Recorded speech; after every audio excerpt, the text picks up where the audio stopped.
Okay, hello everyone. Welcome to the next part of the series of inspirational double acts. I'm here with two very special people who have an impact on many others. Rabbi Jeremy Golker, Rabbi Hartman of Hasmonean. Rabbi Golker is the manahel or principal of Kodesh in Hasmonean, and Rabbi Hartman heads the base. So you're going to hear a variety of accents over here.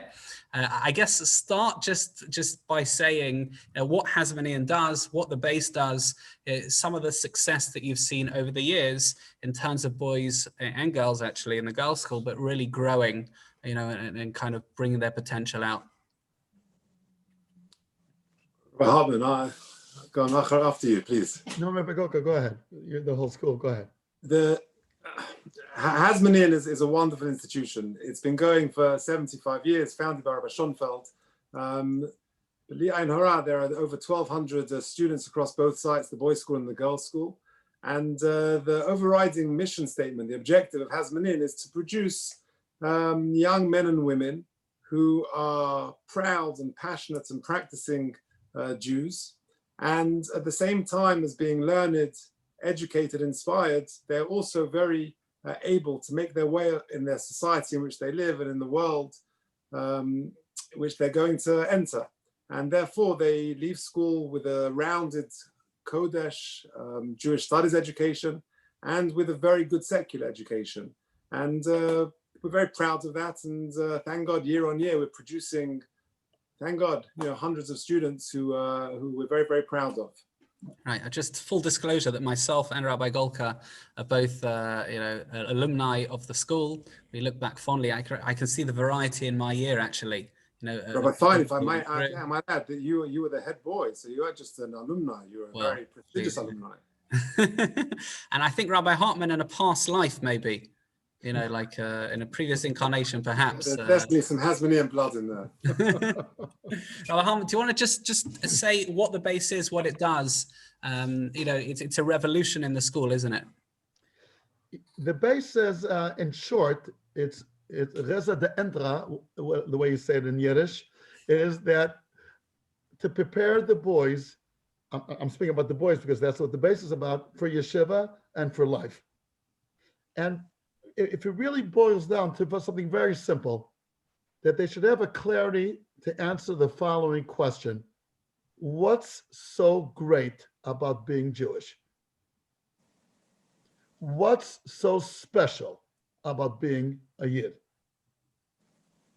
And that's a question that it seems simple, but when you have a clarity on that answer, it will show its impact in many, many different areas of life, of understanding that we have a special relationship with HaKadosh Baruch Hu that no other nation has, and that's what makes us unique. And that will boil down and trickle down to their individual lives and to their individual careers and whatever will happen, please God, later on in their lives. It's beautiful. It's amazing how sometimes, we see boys, the base starts in year 11, right? So that we see boys come in year 11. And just the change sometimes in connection, motivation, and just general engagement Jewishly, as they hit year 12 and year 13, it's just beautiful to see. It really is beautiful to see. Let's move on in terms of understanding teenagers in general, and then we'll talk about teamwork. We were all teenagers once upon a time, some, sooner or closer than others. What do you think is the challenge or one of the challenges in terms of how chinuch education has moved on, really? Rabbi Hartman. Okay, listen, my wife says I'm still a teenager, but I don't know if she means it always as a compliment, but it was just 5 minutes ago. So it's 5 minutes ago, not a long time ago. I would say there's an issue today, which is more manifested by teenagers than adults later on in their lives, but it's an issue across the board, which is what's called apathy. Apathy means that, there's a good joke that will bring it out, that someone asked a teenager, what is the problem today of teenagers? Is it ignorance or apathy? And he replied, I don't know, and I don't care. So that touches all bases. I would say that the way I see it the last couple of years, The issue is if someone is fighting against you, disagrees, that's great. Wonderful. Okay, so different opinions, let's work it out. But the most challenging aspect is if someone comes in and he's with his phone, and that's his life at this stage, and he's not against, he's not for, he just doesn't care. How do you deal with someone like that? That I would think today is the challenge that we're facing. Yeah. To add to that, I agree with you. I think the world has changed enormously since we were in school, Rabbi Fine, and it changes at a progressively quicker rate. I think the real game changer in recent times is technology, and it's not just education. The whole world has changed. Social media, technology has moved along at such a rapid pace, and frankly, we don't even know where it's heading, and we don't know the effect that it's had on our current teenagers. I remember, just to bring out Rabbi Hartman's point, in my early years of teaching, one time, just before I was about to give shir, we've now got a new policy on mobile phones. But in those days, after breakfast, the boy was on his phone. He was sitting there ready for the shir, and he was watching an episode of Friends or some popular American sitcom. And I came into the room ready to start the shir, and he switched it off. And now I have to entertain him, and I'm competing with $1 billion industry. So that wasn't around in my day when I was growing up. So the challenges are very different. But I must say that certainly at Hasmonean, I think across the educational world, there is a tremendous talent in the staff room. There's quality teachers and people who really understand the boys, and that has also changed. So whilst the challenges have grown, the opportunities and the quality of the staff and the provision is, I think, much better than years ago. Right. I find sometimes, just on the movie theme, that sometimes the teenagers who are kind of like caught up in this world of almost illusion or fantasy or escapism, when they are properly exposed to the real thing, something, Torah that connects to them, their real potential, it's a little bit easier then to see the difference sometimes. Yeah, I think you're right. And in Hasmonean, and I think, again, it's not just Hasmonean, other schools as well, but Hasmonean in the last year, we've really upped the game on this. We put a lot of emphasis on the experiential, on the informal education. We've produced a new concept called HYPE, which is Hasmonean Informal Programs in Education, where we've got fabulous young men on the boys' school and on the girls' school.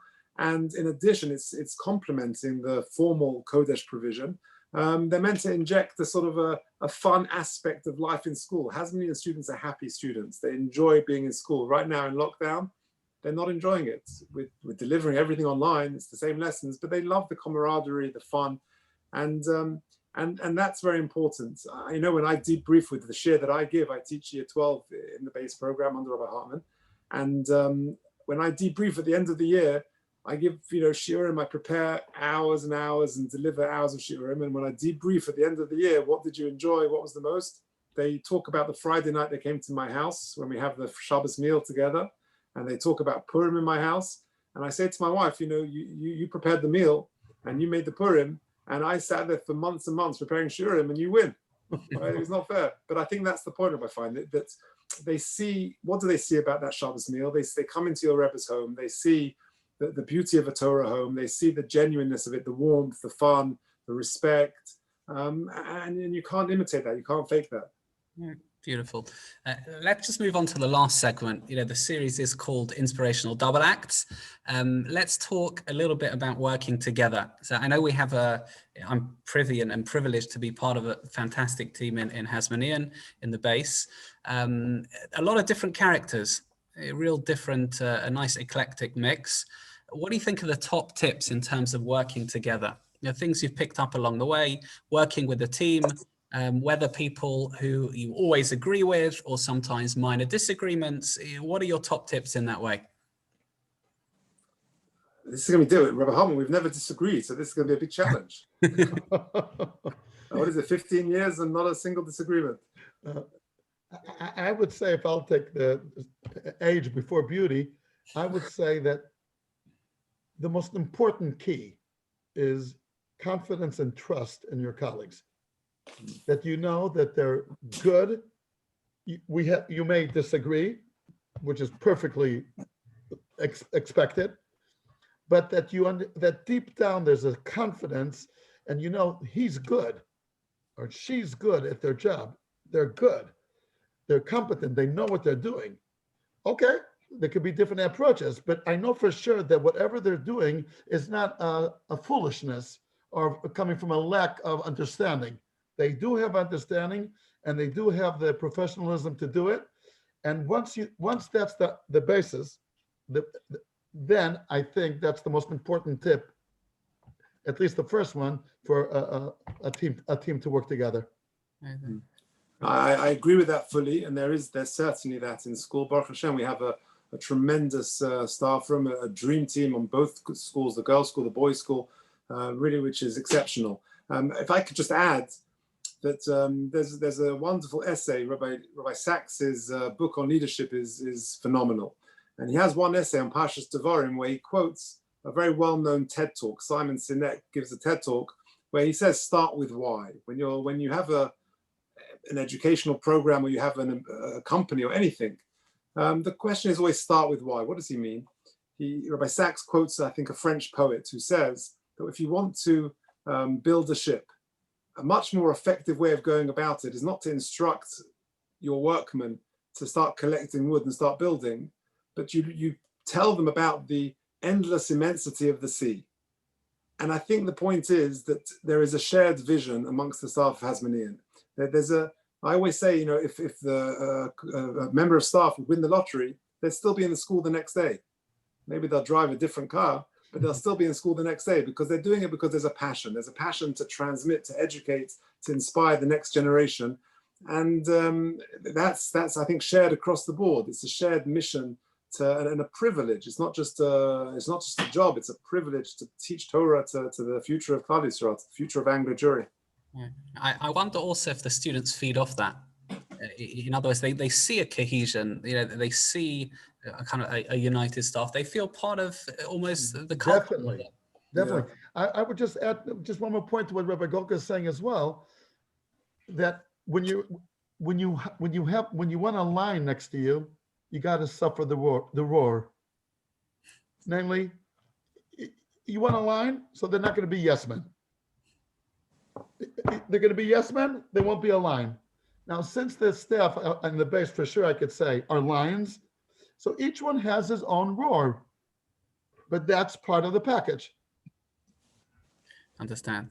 And just one more point out what you said, Rafi, and I think definitely the kids see the cohesion, but they also see the fun. They see that, when the Rebbes are sitting at the table at breakfast and there's a genuine respect between each other. Rabbi Hartman gives his Rebbes tremendous respect, stands up when any Rebbe comes along, even though the Rebbe is junior to him, has not written anywhere close to the 36 books that Rabbi Hartman has written. There's a fun, there's a simcha, there's a joy amongst the staff. And that, again, you can't imitate. The kids see that because it's genuine. Mm. That's also... And by the way, they also see the differences between us. Yeah, but the respectfulness between us, which is also good to show that there's a variety of approaches. Right. It's also probably unique. I haven't thought about this before, actually. One of the uniquenesses of the base is that you have kind of all the rabbis and the students, more or less, are there in the same. I mean, non-COVID, whatever. They're in the same room. I don't think other schools don't really have that, do they? Apart from assembly, they're not interacting in the same way. That's right. Because again, what we're trying to transmit to the students is that Judaism is not just Torah's emes, but it's Torah's chaim. It's not just a theology, but it's a way of life. It's a very beautiful way of life. I would maybe add to this last point, Rabbi, find that you said that where it starts already working as a team, the chavrusa of the two teenagers working together to figure out the Gemara. This is, again, a phenomenon. The concept of chavrusa does not exist outside the Torah world. That two teenagers at the age of 15 or 16 are loudly trying to figure out what does the text mean. It's not in a library setup. It's not quiet. It's very noisy, and it's very alive. And they have to know how to understand each other and to communicate with each other. So that's really teamwork at a very young age. Right. That's right. Yeah, that's a very important point. Okay, look, any further points? I think we've got about 30 seconds to go. Any further wisdom in terms of tips for working together, in terms of, I guess, even like hopes for our teenage students, picking up those elements of teamwork? I would just say that to count your blessings, and I feel very blessed and very privileged that I'm working with a wonderful staff, and in particular with you, Rabbi Fein, and in particular with Rabbi Hartman, who's one of the outstanding educators of the world today, without question. That we rub shoulders on a daily basis, and I consult, we speak daily. It's a privilege and it's a blessing in my life, and so appreciate that. I really need another 3 hours to speak. If I want to say 30 seconds, Rabbi Hartman, 30 seconds. If I want to say what I feel about working with the staff that we have on the Hasmonean, I want to say maybe just to the parents, though, that when we spoke about the passion and so on, I want to go back. It's also a question of maturity that you pointed out, Rabbi Fein, that it happens a little bit later, because how do you get someone out of the apathy? That's when he starts thinking a little bit what life is about, and he has to grow up and understand that life has a lot to offer. I should take the initiative and try to see what I could do. Beautiful. It's been a pleasure. I know you're both very busy, so thank you very much for joining us. And look, please God, you should continue to be educational superstars, and please God, continue making a massive positive impact on teenagers and beyond. Thank you so much. I would like to tell the members of your shul how lucky they are to have someone like Rabbi Fein leading up. And Rabbi Fein is short for Feinstein. That means your next stage is Godel Ador, hopefully. See you. Thank you. All right, thanks a lot. All do. Bye.